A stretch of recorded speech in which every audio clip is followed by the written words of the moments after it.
Rubber கழக உற்பத்தியாளர் ஊழியர்களுக்காக களத்தில் குதித்த தமிழக வெற்றி கழக தோழர்கள். தளபதி விஜய் அவர்கள் அரசியலில் களமிறங்கியதிலிருந்தே தளபதியின் சொல்லுக்கிணங்க தோழர்கள் மக்கள் பணிகளில் ஈடுபட்டு வருகின்றனர்.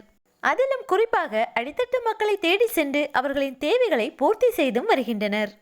அதோடு உழைக்கும் மக்களுக்கு ஆதரவாக பல உதவிகளையும் வழங்கி வருகின்றனர்.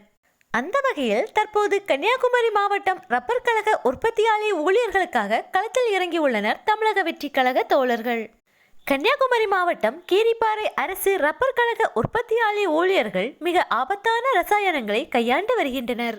உற்பத்தி ஆலையில் பணிபுரியும் பெண்கள், ஆண்கள் மற்றும் அவர்களின் குடும்பத்தாருக்கு எந்தவித மருத்துவ வசதியும் இல்லை. ரப்பர் கழகத்தால் உருவாக்கப்பட்ட மருத்துவ உதவி மையமும் முறையான வசதியின்றி மருத்துவரின்றி காணப்படுகிறது. அவசர கால மருத்துவ உதவியோ சிகிச்சையோ வழங்க தகுதியின்றி இருக்கும் தகவல் அறிந்து நேரில் சென்று ஆய்வு செய்தது தளபதியின் தமிழக வெற்றி கழகம்.